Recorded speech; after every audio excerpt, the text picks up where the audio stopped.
Hello students, मैं Rajeshwari Chauhan, subject civics, class 10th, topic federalism. What is the federalism?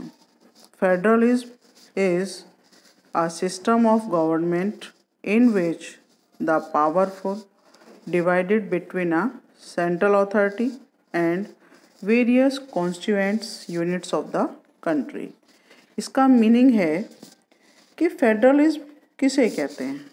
ठीक है, तो यहाँ हम समझेंगे कि फेडरलिज्म कैसे है।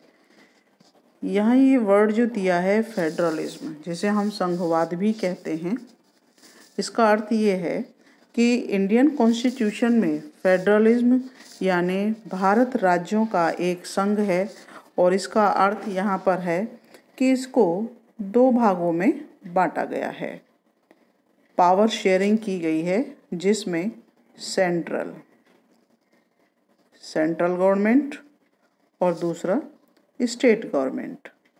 ठीक है, ये स्टेट गवर्नमेंट यानी पावर को दो पार्ट में डिवाइड करना फेडरलिज्म है। इसे हम 2 टायर सिस्टम भी कह सकते हैं। और एक वर्ड यहाँ पर दिया हुआ है कॉन्स्टिट्यूएंट्स।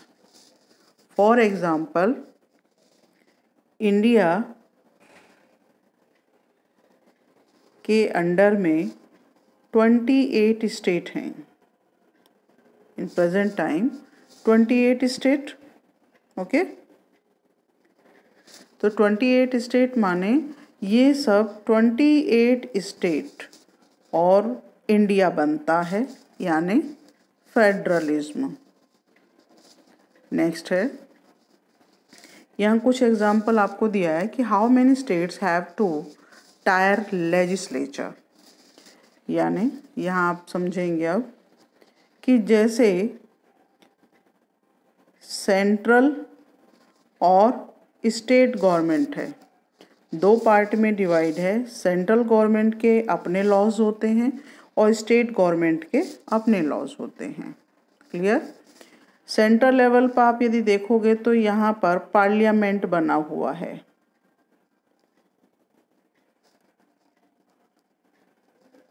पार्लियामेंट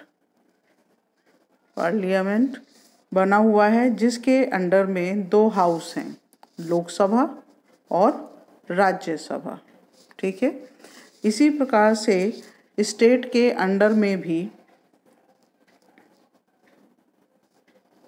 2 पार्ट में डिवाइड है, जिसे हम एमएलए और एमएलसी 2 पार्ट में डिवाइड है। ये विधानसभा है और ये विधान परिषद है। इसका अर्थ ये हुआ कि सेंट्रल गवर्नमेंट में भी पार्लियामेंट लॉज बनाती है और यहाँ भी विधानमंडल स्टेट लेवल पर लॉज बनाती है, जहाँ पर ये 2 हाउस बने हुए हैं। ऐसे ही पार्लियामेंट के 2 हाउस हैं। क्लियर? इसके बाद आप देखो, यहाँ पर ये मैप दिया हुआ है कि इंडिया के अंदर मात्र 6 राज्य 6 स्टेट ऐसे हैं जहाँ पर स्टेट के अंदर 2 हाउस हैं। जम्मू कश्मीर शो किया गया है, उत्तर प्रदेश, बिहार। इसके अलावा आप देखोगे यहाँ महाराष्ट्र, तेलंगाना, आंध्र प्रदेश, महाराष्ट्र। टोटल 6 स्टेट हैं जहाँ पर दोनों हाउस हैं, एमएलए वाले और एमएलसी वाले। केवल 28 में से 22 स्टेट्स में ओनली 1 हाउस एमएलएज या विधानसभा वाले हैं। तो बाईकैमरल मीन्स जहाँ पर केवल 6 स्टेट हैं, जम्मू कश्मीर, उत्तर प्रदेश, बिहार, महाराष्ट्र, तेलंगाना, आंध्र प्रदेश और महाराष्ट्र। जहाँ पर स्टेट के अंदर 2 हाउस डिवाइडेड हैं। शेष 22 स्टेट्स में ओनली 1 MLA यानी विधानसभा का हाउस काम करता है। तो अब यहाँ एक बात निकल कर आती है कि की फीचर्स ऑफ फेडरलिज्म, हम कैसे पहचानें कि ये फेडरलिज्म है। तो पहला पॉइंट यहाँ दिया हुआ है कि देयर आर 2 और मोर लेवल्स। ठीक है, इसका अर्थ ये है कि पहला लेवल किसका है हमारा, सेंट्रल गवर्नमेंट का, हमने पढ़ा है वर्टिकल सिस्टम।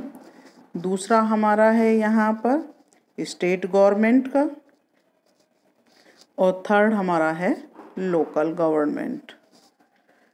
यदि हमसे पूछा जाए इन दोनों के लिए तो ये 2 टायर सिस्टम है, और यदि तीनों के लिए पूछा जाता है तो वो मोर और 3 टायर सिस्टम कहलाता है। इसके बाद different tiers of government govern the same citizens. यदि यहाँ पर सेंट्रल गवर्नमेंट या स्टेट गवर्नमेंट है, लेकिन है तो अंदर इंडिया के अंदर हमारे ऊपर मान लीजिए CM योगी काम कर रहे हैं यूपी में, ठीक है, लेकिन ये यूपी की जो पब्लिक है ये सेंट्रल गवर्नमेंट के अंडर में जो आते हैं 28, इसमें यूपी भी आता है। तो सेम स्टेट लेवल की गवर्नमेंट भी उन्हीं लोगों पर, सिटीजन्स पर काम कर रही है, और 28 स्टेट इसमें हैं मिले हुए, तो सेंट्रल गवर्नमेंट उस पर काम कर रही है। और यदि हम लोकल की बात कर दें यहाँ लोकल इनके अंडर में आ जाए, तो सेम यूपी के अंदर जो लोग यहाँ लोकल गवर्नमेंट में आएंगे तो उनका शासन हो जाएगा। इसके बाद है different tiers of government the same citizen but each tier has its own jurisdictions. तो सभी के अपनी एक पावर दी गई है, सबके लॉज अलग होते हैं। लेजिस्लेशन, टैक्सेशन यानी कर लगाने के लिए, प्रशासन की गतिविधियां उनकी अलग होती हैं, लॉज अलग बनते हैं। लेकिन लॉज सारे तभी फाइनल होते हैं यदि कोई लोकल गवर्नमेंट के आधार पर या स्टेट गवर्नमेंट के आधार पर या सेंट्रल गवर्नमेंट के आधार पर, जब तक सबकी सहमति या परमिशन नहीं होगी कोई भी लॉज नहीं बन सकता है। इसके बाद The fundamental provisions of Constitution cannot be unilaterally changed by one level of government. Such change require the consent of both level of government. यानी सेंट्रल और स्टेट गवर्नमेंट को दोनों परमिशन से काम करना पड़ता है। बिना परमिशन के कोई भी लॉज नहीं बनेगा। ये फेडरल फीचर्स और अच्छा एक क्वालिटी है डेमोक्रेसी के अंदर या यूनियन स्टेट के लिए।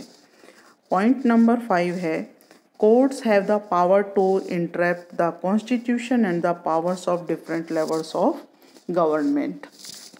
यदि कोई भी यानी सेंट्रल गवर्नमेंट या स्टेट गवर्नमेंट की लॉज, यहाँ पर पार्लियामेंट और यहाँ पर विधानमंडल, तो दोनों में से यदि ये काम लॉज बनाते हैं और यहाँ पर कोई भी कॉन्स्टिट्यूशनल प्रॉब्लम या इलीगल है तो उसे सुप्रीम कोर्ट रोक लगा सकता है। ठीक है, सुप्रीम कोर्ट रोक लगा सकती है ऐसे लॉज पर। फिर है source of revenue for each level of government are clearly specified to ensure its financially. इसका अर्थ ये है कि सेंट्रल गवर्नमेंट और state government, central government, state government और लोकल गवर्नमेंट के जो रेवेन्यू है यानी टैक्स लगाया जाता है या वसूल किया जाता है, फाइनेंशियली ऑटोनॉमी सबकी अलग अलग है। कॉन्स्टिट्यूशन में सबकी पावर को अलग अलग डिफाइन किया गया है। आप आगे की वीडियोस में शो में देखेंगे जिसमें आपको बताया जाएगा कि कनकरेंट लिस्ट, सेकंड आपका यूनियन लिस्ट, स्टेट लिस्ट, जिसमें सबके पावर ऑफ फंक्शंस ड्यूटीज़ को डिस्ट्रीब्यूट किया गया है। 7 नंबर है the federal system has dual object to safeguard and promote.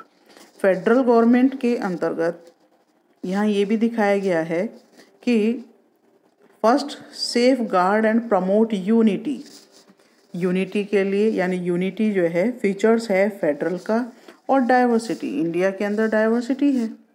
जितने भी 28 स्टेट हैं सबकी लैंग्वेज अलग है, लिविंग स्टैंडर्ड अलग है, सबकी भाषा लैंग्वेज अलग है, रहन सहन अलग है। तो ये डाइवर्सिटी को और यूनिटी के आधार पर ये फेडरल यूनिट सिस्टम का एक फीचर्स होता है। नेक्स्ट है distinguish between the coming together, federation and holding together. क्या डिफरेंस है दोनों में, यहाँ समझने की आवश्यकता ये है कि ये देखिए यहाँ पर, यहाँ फर्स्ट पॉइंट दिया है कमिंग टुगेदर। इसका मीनिंग ये है कि यहाँ पर मान लीजिए फॉर एग्जांपल अमेरिका में 50 स्टेट हैं, सबको पावर इक्वल है।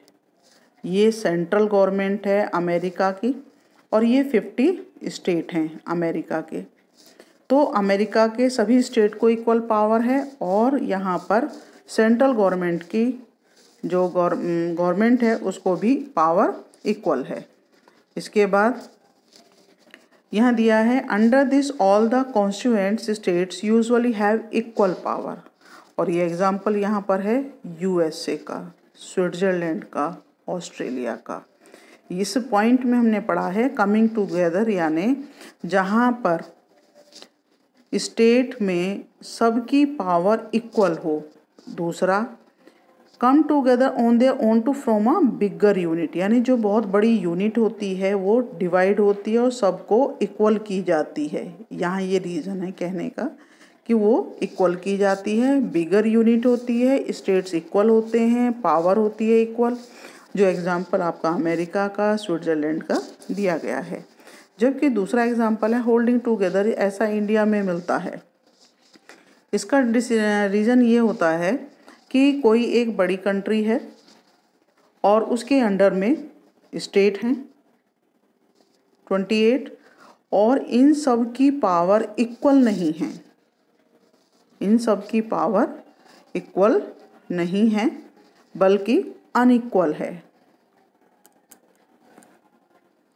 अनइक्वल पावर है इंडिया के अंदर।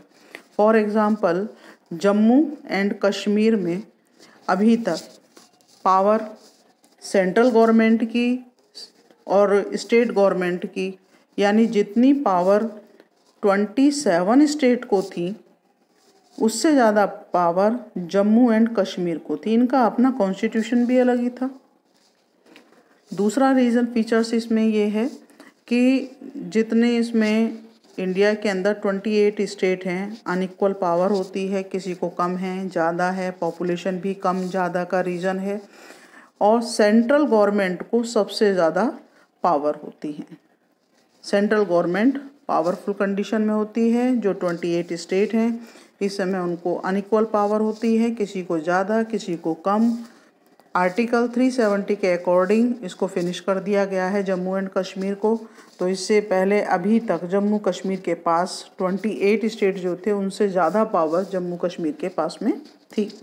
सेकंड पॉइंट यहाँ दिया under this central government trends to be more powerful, लेकिन सेंट्रल गवर्नमेंट को स्पेशल पावर होती है। For example India, Spain and Belgium का हम एग्जांपल पढ़ चुके हैं। वहाँ पर यूनिटी और डाइवर्सिटी को ध्यान में रख करके कार्य किया गया था।